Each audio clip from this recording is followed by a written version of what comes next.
Nos encontramos en el centro tradicionalista La Carreta junto al presidente, aquí Diego Suárez. Sé que quizás no te gusta mucho que te diga esto de presidente, es uno de los primeros recuerdos que tengo con vos, Diego, que quisiste un poco evadir el título. Yo te voy a llamar así, pero por supuesto que en confianza y un poco tomándote para el chiste. Diego, bueno, buenas tardes, gracias por recibirnos. La verdad que estamos en un ambiente muy ameno con el mate, con las galletitas, las masitas. Conversando, vamos a contarle por supuesto a la gente, la excusa de la charla era tomar la fecha 22 de agosto, Día del Folclore internacionalmente, Día del Folclore, y también muy particularmente Día del Folclore aquí argentino. Primeras reflexiones, yo como te decía fuera de cámara, cuando pensé, vamos a hacer alguna clase de nota respecto a esta fecha importante, por supuesto, para la cultura argentina. Vamos a hablar directamente con Diego. Primeras reflexiones, y de nuevo, agradeciéndote que nos haya recibido también con estas galletitas y con el mate en esta tarde de lunes. Faltable el mate de por medio, ya que estamos hablando de justamente folclore. Bueno, quería arrancar un poco comentándote lo que hablábamos anteriormente, de que no me siento un referente del folclore dentro de la localidad. Sí, a lo mejor un defensor de los espacios de la danza como un lugar de inclusión social, más que un lugar de aprendizaje a nivel académico. Eso sí, desde ese lugar. Y bueno, la danza vendría a ser una parte, yo considero fundamental del folclore, no solamente argentino, pero bueno, el folclore, la palabra folclore encierra una magnificencia, digamos, es algo mucho más grande, una ciencia, desde hace un tiempo esta parte, e involucra un montón de otros caracteres. Tendemos en primera instancia, cuando uno escucha folclore, quizás relacionarlo con la música. Quiero decir, en líneas generales vos escuchás folclore, pensás quizás música, pensás danza, pensás por supuesto danzas y músicas tradicionales de tal o cual territorio. Evidentemente es mucho más amplio, no es solamente música y danza, ¿no? No, tiene que ver con lo que traemos nosotros, con las costumbres principalmente, con las creencias, con las tradiciones, hablando de un poco de esto que estabas comentando vos recién. Pero como te dije, es muchísimo más amplio y es un hecho dinámico, en realidad. No está en un museo como la mayoría piensan, sino que es algo que va evolucionando como evolucionamos las personas. Hay incluso constantes movimientos y demostraciones en los hechos cotidianos y que por ahí lo hacemos de forma inconsciente. Lo charlábamos un poco antes de esta charla. El mate, por ejemplo, yo te lo dije, yo considero que el fútbol, por ejemplo, es una de las manifestaciones más populares que hay y para mí eso es el folclore, va más allá de la música folclórica tradicional argentina, boliviana, paraguaya, lo que sea. Hay mucha, decía o pensaba mientras te escuchaba, Diego, hay muchas particularidades en lo que hemos dado en llamar o se da en llamar folclore aquí en Argentina. Este, Manifestaciones muy particulares de determinadas regiones, ¿no? Una cosa es, por ejemplo, uno piensa en Corrientes, hasta hace tan poco tiempo, cuando no recuerdo si fue la UNESCO, no se me viene ahora específicamente quién fue que lo declararon al chamamé, que por supuesto es música 100% correntina, patrimonio de la humanidad, ¿no? Como manifestación cultural. Otra de las grandes riquezas que tiene nuestra cultura argentina es esa multiplicidad, ¿no? De manifestaciones, quiero decir, perdón, en un mismo territorio, en el territorio nacional. Sí, es tan vasto el país que bueno, suceden esas cosas. Si vamos o hablamos un poco de la danza, el chamamé, lo que nosotros consideramos es una de las pocas danzas vigentes y que se encuentra en cualquier ámbito, en cualquier estrato social, en el sur, en el norte, en el este y en el oeste. Cualquiera, incluso los chicos, yo no sé por qué, si será memoria genética o qué, pero escuchan ese tipo de música y automáticamente empiezan a hacer flexiones con las piernas y a querer moverse. Y yo creo que tiene que ver con algo que desconocemos, que no sabemos de dónde viene, pero que sabemos que está en nosotros. Evidentemente nos moviliza, quizás hasta, como decís vos, en una faceta no tan racional. Después empezamos a racionalizar y la transformamos en una ciencia y en un saber, ¿no? Pero ciertamente este instinto, pongo una cosa instintiva, digamos, escuchar el sonido, escuchar quizás el bombo y automáticamente ya te vibra en el pecho. ¿no? Y nuestra caja torácica, que también es una especie de bombo en ese sentido, que tiene el corazón que late constantemente, reacciona instintivamente quizá. Sí, qué loco, ¿no? No lo había pensado de esa manera, pero sí, lo mismo el fuelle cuando respira, si hablamos de uno de los instrumentos emblemáticos de lanza del litoral. Eh, está en nosotros, viene con nosotros desde generaciones anteriores y nos obliga de una u otra forma a manifestarnos. Y creo que justamente es eso el folclore o las manifestaciones folclóricas. Decíamos recién, Diego, lo decías vos, lo decíamos los dos fuera de cámara, esta cuestión, diríamos, evolutiva, de movimiento, de constante movimiento, en este caso de folclore, no como algo que está muerto en un museo, como una manifestación del pasado, sino de un presente muy, muy activo. ¿Cómo ves, no sé si estás al tanto, te lo pregunto ya que estamos directamente en cámara, esta reivindicación? Yo creo que es una reivindicación de artistas de lo que se da en llamar el trap actualmente, como Trueno, como Litquila, que son pibes muy, muy jóvenes, incluso para nosotros ya hemos quedado bastante atrás, o bastante adelante si querés, pero que se dedican, así como hizo el rock, como hicieron los jóvenes del rock nacional, a finales de los 70, principios de los 80, o arcoíris, si se quiere, a finales de los 60, reivindican esa faceta folclórica y tradicional. En el caso de Trueno, trayendo, por ejemplo, a Víctor Heredia, ¿no? En el caso de Litquila, trayendo al chaqueño palavecino, directamente a sus canciones, y de alguna manera haciendo que millones de pibes y pibas de 20 años, por primera vez en su vida, hayan escuchado, por ejemplo, Víctor Heredia o el chaqueño palavecino. Qué interesante que eso siga dándose, ¿no? Sí, creo que ese fenómeno no se da solamente ahora, sino que se viene dando, y creo que tiene que ver un poco con lo que hablamos anteriormente. Tengo la posibilidad de tener hijos chicos, por ejemplo, y acercarme a este tipo de géneros por ellos, porque me interesa saber qué es lo que escuchan y cómo lo escuchan y qué les pasa cuando lo escuchan. Y bueno, uno se hace un replanteo y se obliga, de alguna manera, a escucharlos. Y creo que es un hecho artístico y viene de la mano con la necesidad de manifestarse. Si buscan referentes, alguien de quien anclarse, por decirlo de alguna manera, o que les permita decir algo que a lo mejor en ese momento no pueden decir.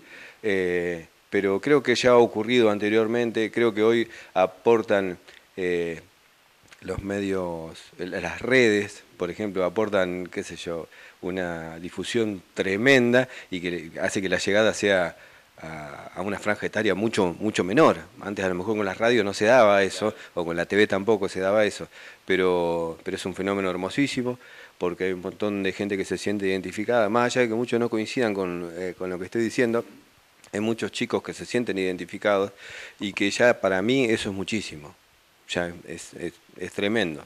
Aparte, digo, cumple digamos, esta reivindicación, si se quiere, de grandes referentes de música vivos y hasta algunos que no están vivos, quiero decir, uno lo ha visto a Trueno en videos con la remera de Atahualpa Yupanqui, quiero decir, cantando con la que en su momento era su novia, Nicki Nicole, y el pibe con 18 años con una remera blanca y con la figura de Atahualpa Yupanqui. Digo, cumple con unas facetas necesarias del folclore, que es esto de que se pase de generación en generación. Claro, sí, es cierto, cumple con los requisitos, cumple con los requisitos, es cierto. Nada menos. Bueno, y como decíamos, volviendo un poco a nuestra generación, porque, insisto, los pibes nuevos de Trueno y demás, si bien nos gustan, a mí en particular me gustan todos estos nuevos, vos mismo también, ya son pibes que, bueno, en mi caso podrían ser, digamos, mis hermanos bien menores, ¿no? Pero ya son pibes que quedan alejados. De hecho, a veces hablan un lenguaje que a uno les cuesta entenderlo, ¿no? Digo, independientemente de eso y volviendo entonces a nuestra generación, que es mucho más del palo del rock, o por lo menos autorreferencialmente es mi caso, es cierto lo que decís vos, y en realidad es un proceso que comenzó ya con los mismos pibes, en ese momento pibes, ¿no? Bueno, nosotros tenemos acá en Cañada Rocking el máximo referente, si me preguntas a mí, que es León Gieco. Digamos, por supuesto ahora un señor de 70 y pico de años, pero que en su momento tenía 20 y hasta menos, y empezó a fusionar, ¿no? Igual que Arcoíris, igual que Gustavo Santaolalla, ese que era el sonido joven por definición, que era el rock, con esos sonidos mucho más tradicionales. Sí, creo que pasa un poco lo mismo, las generaciones más grandes tampoco lo aceptan de entrada. Creo que con todas esas transformaciones ha pasado lo mismo. Desde la década del 30, 40, 50, siempre han salido nuevos referentes o gente fuera de lo común del sistema ese organizado, a nivel musical, si queremos llamarle de alguna manera, rompieron un poco con el molde y permitieron que mucha gente se sienta identificada. Es exactamente lo que está pasando ahora. Eh, y que creo que es necesario también para cada una de las generaciones. Claro, vos sabés que yo hace un tiempo hice también una especie de investigación con el tango, que uno la asocia, es un sonido eminentemente de ciudad, evidentemente urbano, ¿no? El tango, así como el rock también, evidentemente. Y investigué mucho sobre la figura de Gardel, una figura que por supuesto uno también la tiene, uno conoce, pero no, quizás no ha, en líneas generales, la gente, sobre todo los de que somos más jóvenes, investigado demasiado. Y a Gardel, por ejemplo, en un momento que no empezó cantando tangos, este es un dato importante, claro, cuando se mete en el tango y se mete también con esto que decías vos hace un rato, lo empiezan a atacar por hablar en lunfardo, lo empiezan a atacar por explícito, viste todo lo que se decía en aquel momento, estamos hablando de década del 20 y del 30, y yo en ese momento, bueno, lo mismo que estás reflexionando vos, veía la misma actitud, ¿no? La misma actitud ante el status quo defendiéndose ante algo que venía a romper un poco, ¿no? Y es un poco la historia o la idiosincrasia del ser argentino o latinoamericano. Muchas veces, bueno, con el tango pasó algo muy especial. Nació como una música marginada. Es lo mismo que está pasando con el chamamé ahora, por ejemplo. Eh, y se reivindicó, se revalorizó una vez que pasó por Europa. En realidad lo que estaba haciendo Gardel era volver un poco a los principios y no estaba. Lo mismo pasó con Piazzolla tiempo después, un loco que venía a poner otras o a dar aportes desde lo musical y desde otro lugar, desde el lugar de la innovación, y tampoco fue muy aceptado, fue muy criticado en su momento y hoy es un referente donde vayas, no solamente a nivel país, hablando del mundo en sí. Bueno, el caso de Piazzolla también es interesante porque Piazzolla reivindica hacia finales de los 70 a los pibes rockeros de aquel momento. Hay un video dando vueltas, circulando en la mesa de Mirta Legrand, Piazzolla hablando de Charly García y del Flaco Spinetta, que en ese momento habrán tenido 26, 27 años, como los pibes del futuro, ¿no? Como los defensores o la garantía de que iba a seguir existiendo en ese momento, decía Piazzolla, la música de Buenos Aires, justamente referenciándose con el rock y con el sonido urbano, ¿no?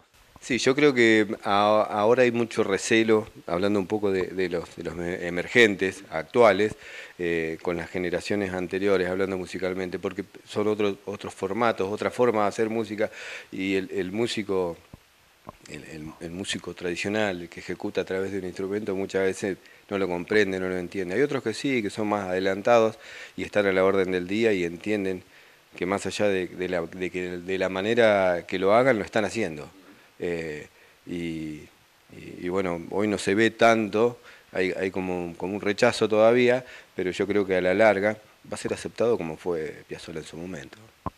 Diego, ya para ir cerrando y agradeciéndote este tiempo, ¿cómo ves vos estando aquí, por supuesto, en la carreta y estando, por supuesto, muy a tono y muy en contacto con la región y con los movimientos tradicionalistas o los espacios donde se defiende lo propio, lo nacional, insisto, siempre en este ámbito cambiante y de constante evolución? ¿Cómo ves el panorama actual, digamos, en líneas generales?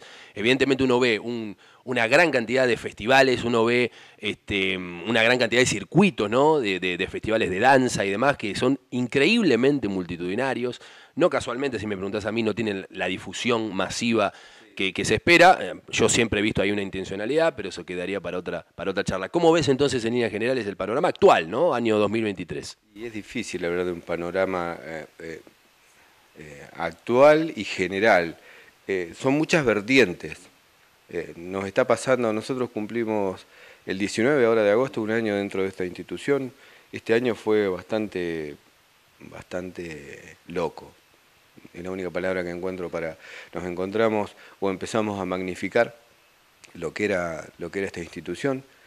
Si bien no es la institución más grande, es una institución que aúna o que se encuentra entre varias tribus, diría yo.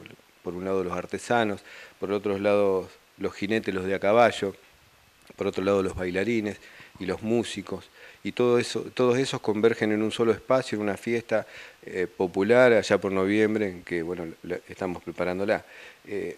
Tuvimos que adaptarnos y aprender un poco de toda esa gente muy diversa, que convive en espacios muy diferentes. Los encuentros artesanos por un lado, los encuentros de los de a caballo por otro, con sus cabalgatas, con sus desfiles, con sus domadas, jineteadas. los bailarines con sus certámenes y encuentros de danzas, los músicos yendo a tocar a diferentes lugares, desde una plaza hasta un escenario multitudinario. Y nosotros recién ahora podemos hacer un mínimo análisis del sitio donde convergen todas esas tribus, pero tribus en el buen sentido, no de forma despectiva ni nada, pero no sé si podría hacerte un análisis a nivel ni siquiera regional. Es un año complejo también. No sabemos en realidad de los intereses de las demás fiestas o cómo se manejan. Nosotros estamos recién ahondando y preocupándonos verdaderamente por reflotar la fiesta de las artesanías.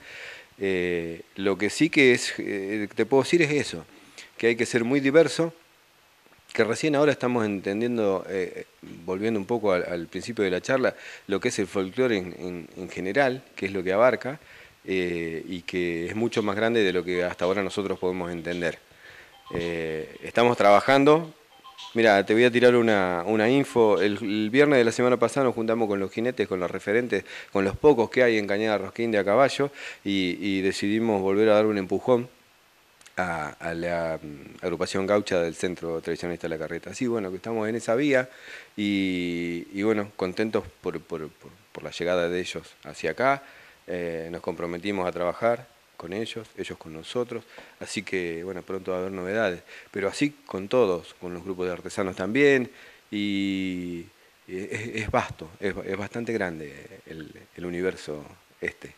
Yo ahora sí, para cerrar, Diego, y no extendernos, porque podríamos estar, por supuesto, horas charlando. Creo, en base a esto último que decís y recordando la que fue nuestra primera charla, que todavía no nos damos cuenta porque hemos asumido ya la vuelta a la normalidad, ¿no? Y demás, pero que el dato de los años que hemos pasado, estoy hablando puntualmente de los años de pandemia, ¿no? Y de cuarentenas incluso en su momento, han, digamos, golpeado muy fuertemente. Quizá todavía no hemos tomado la dimensión exacta de cuánto ha golpeado, y no hablo de cuestiones meramente económicas, estoy hablando de cuestiones incluso más profundas, ¿no? En cierto ordenamiento social, incluso si se quiere, que hace que quizá este año nosotros sea el primer año de la vuelta, entre comillas, a una normalidad y que todos tenga incluso de alguna manera que volver a hacerse. Por eso digo, entiendo digamos, la respuesta que estás dando es muy profunda y por supuesto que va por otro costado. Pero evidentemente ha habido un cimbronazo tan fuerte que todavía no somos muy capaces. Hemos asumido la vuelta a la normalidad, olvidando lo que pasó, pero fueron 2 años y pico, hasta 3. Es, digamos, importante lo que pasó. Yo creo igualmente igual que vos, que sí, que cuesta esta vuelta a la normalidad y que nos va a costar todavía un tiempo más. Nos hacemos los superados, por decirlo de alguna manera, pero bueno, estamos volviendo a hacer y volviendo a hacer. Y bueno, en ese proceso va a pasar, yo creo, un tiempo moderado hasta que volvamos nuevamente, si no pasa ninguna otra cosa, Dios quiera que no, a la normalidad. Bueno, Diego, te vuelvo a agradecer, un placer. La idea era era simplemente charlar, lo más cercano que podría ser una mateada en casa, al aire con toda la audiencia, por supuesto, hablando en primera instancia del Día del Folclore Argentino. Y bueno, como ves, yo creo que todo lo que se ha tratado en esta charla es justamente folclore argentino. Es parte del saber popular, es parte incluso de un sentido común que comparte todo el pueblo, que básicamente son las definiciones generales de folclore, ¿no? Sí, pienso exactamente igual que vos, lo charlamos previamente, creo que era un poco lo que íbamos a tratar de volcar, no sé si fue así o no, pero bueno, en términos generales, el folclore es la dinámica, son los días que suceden con los hechos que suceden en esos días, lógicamente. Digo, estaremos seguramente en breve ya, porque la fecha como va pasando el año, nos hemos ido encontrando en diferentes meses y ya estamos al mes 8, casi 9, con lo cual en breve, ¿no? Tenemos la vuelta de la tradicional fiesta de las artesanías que es tan esperada por el pueblo y por la región, así que seguramente tenemos por delante varios encuentros más. Digo, como siempre va a ser un gusto. Sí, no estamos en los tiempos que en realidad serían los normales. Venimos medio atrasados, pero con varias cuestiones resueltas. Sí, una vez que lo demos a conocer, digamos, el formato de los 3 días, lo queremos dar de una manera definitiva. Por eso nos estamos tomando el tiempo. Ni hablar de los... Es innegable, o por ahí no quería hablar de los avatares económicos, pero estamos en horas complejas. a nivel negociaciones, para lo que sea, para alquilar, para contratar, lo que sea. Así que bueno, eso también nos está demorando un poquitito.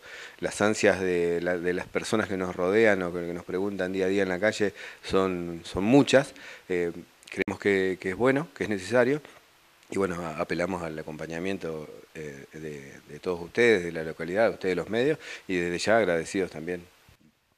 Gracias, Diego. Como sabés, el canal y Panorama en particular a disposición siempre para lo que necesiten. El agradecido soy yo, en este caso.